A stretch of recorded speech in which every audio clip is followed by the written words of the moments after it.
Good morning children's. आज हम लोग हिंदी 2 का फर्स्ट चैप्टर जो कि क्लास 3 का मैं पढ़ाने जा रही हूँ, जो एक कविता है, आज उसको पढ़ेंगे। तो कविता का शीर्षक है कौन सिखाता।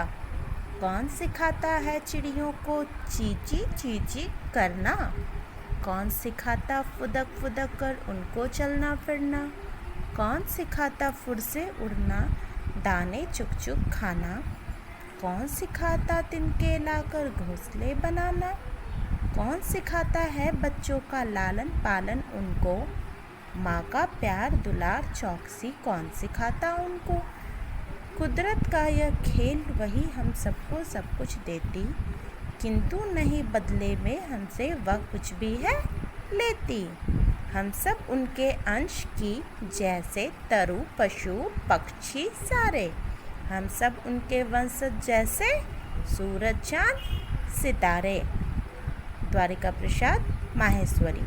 तो यह कविता कौन सिखाता द्वारिका प्रसाद माहेश्वरी द्वारा रचित है। तो सबसे पहले अब हम इसका अर्थ जानेंगे कि कवि हमें क्या बताना चाहते हैं।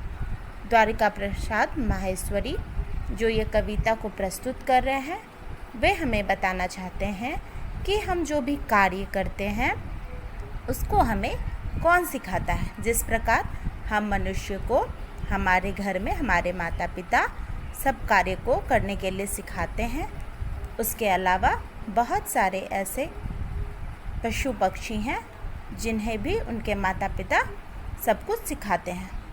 एंड इन्हीं सारी बातों को इस कविता में प्रस्तुत किया गया है।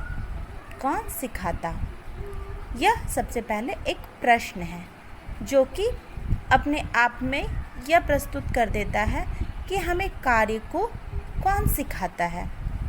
कौन सिखाता चिड़ियों को चींची चींची करना, अर्थात चिड़ियों को बोलने के लिए कौन सिखाता है। कौन सिखाता फुदक फुदक कर उनको चलना फिरना, चिड़ियों को फुदक फुदक कर चलने के लिए कौन सिखाता है। कौन सिखाता फुर से उड़ना, दाने चुग चुग खाना, चिड़ियों को उड़ के खाने के लिए कौन सिखाता है। चिड़िया कैसे खाती है, चुग चुग कर खाती हैं। कौन सिखाता तिनके ला कर घोंसले बनाना, चिड़िया को तिनके लाने के लिए कौन सिखाती है और वो घोंसले कैसे बनाती है, तिनके के द्वारा। कौन सिखाता है बच्चों का लालन पालन उनको, तो बच्चों का लालन पालन कौन सिखाता है। माँ का प्यार दुलार चौकसी कौन सिखाता उनको। माँ का प्यार दुलार, दुलार मतलब प्यार करने के लिए, चौकसी ध्यान रखने के लिए कौन सिखाता है। कुदरत का यह खेल मतलब प्रकृति का जो यह भी खेल प्रस्तुत है हमारे सामने, वही हम सबको सब कुछ देती, वही अर्थात मतलब प्रकृति ही हमें सब कुछ देती है, किंतु नहीं बदले में हमसे वह कुछ भी है लेती। लेकिन हमसे बदले में वो कुछ भी नहीं लेती है। हम सब उसके अंश की जैसे तरु पशु पक्षी सारे। जैसे पशु पक्षी, तरु मीन्स वृक्ष, हम सब उनके अंश, हम सभी कैसे हैं, प्रकृति के एक अंश है। जैसे क्या है, पेड़ पौधे पशु पक्षी सभी हैं, उसी प्रकार हम सब उसके वंशज जैसे सूरज चांद सितारे। सूरज चांद सितारे क्या है, प्रकृति के वंशज हैं, उसी प्रकार हम सभी भी वंशज हैं।